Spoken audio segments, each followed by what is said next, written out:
Greetings and salutations, folks out there in YouTube land.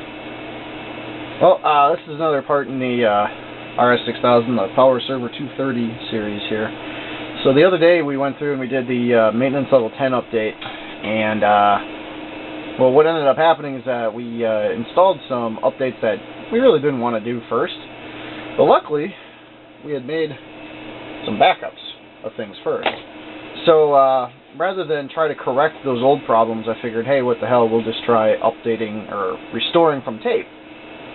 Worst that happens is the whole thing gets monkeyed up and we'll have to do a complete reinstall anyway, so, you know, it's not the end of the world, but it shows you another aspect of the old RS6000, the AIX here. So what I've got is I've got the system up. I've got, obviously, you can hear it whirring away. The drive array is set up.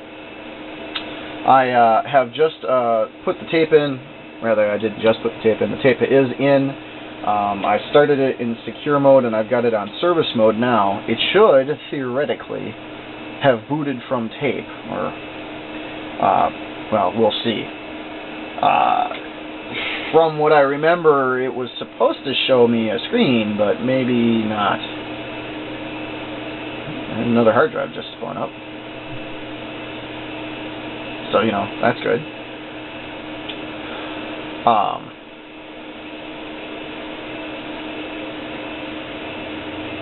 Interesting. Another drive spun up. I could have sworn both of those drives were, or at least one of those drives was an auto start rather than a command start. Interesting. Well, that last drive you just heard spin up is that data silo at the bottom there. And as you can hear, that drive has got a heck of a whir to it, so I'm probably going to slate that drive itself for replacement. Making a note here, 12, 13. Because I've got a couple of SCSI drives that could probably work in its place. We don't necessarily need to have a drive that's making bearing noise problems. So, let's see here. We should be getting a console screen here soon. It's on C40, which is, you know, oh, there it goes. Blinking the tape drive. That's a good sign. So, yeah, basically I'll just start the tape restore on this guy and then shut the camera off, go back, go take care of some other stuff for a while, and then come back and take a peek at it. So, yeah. Unfortunately, it's not going quite the way I would like it to. I haven't heard anything back from the Group Bull people. Not surprised. I'm gonna post some requests out to, like, you know, Spiceworks, or I don't know where else I would go. 4chan, I don't know. See if anybody happens to have an archive of that older stuff, because that would be really, really handy. Because trying to find a way to get a C compiler on here is going to be troublesome at best. I might have one somewhere, but I kind of doubt it. And if I do, it's going to be real old. But that might be enough to bootstrap us into some sort of new setup. Because again, I don't think I can cross-compile down to AIX 4.3 from, like, say, a 5.3 or a 5.1, but I could be wrong in that regard too. I don't know. Tragedy of the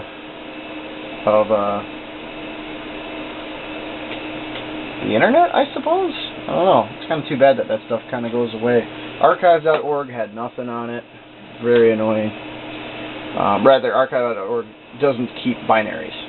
So, okay, I'm pressing 1 and enter. That's interesting. Did you see that? Yeah. What is that thing doing?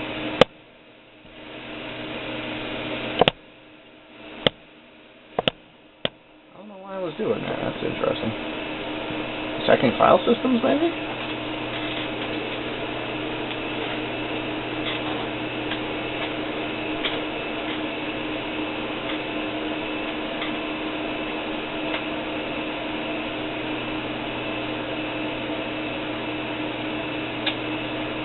So, yeah. Hey, yes, we do want English. change the options. Disk to install, yep, disk 0, maps, shrink file systems. I'm curious to see. Alright, what does it say here? Installs the file systems using the minimum required space. The default setting is yes. Interesting. Okay.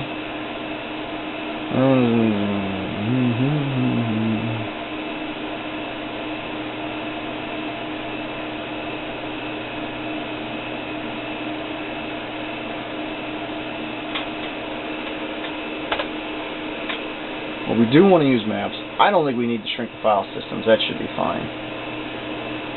So, yeah, that should be fine. Yeah. So, go nuts, Mr. Computer. And there we are. So, if you use the system key to select service mode, turn to normal. Done. Okay. Well, I'm going to let this chug away for a while. I will catch up with you guys when it's done. Thanks for watching.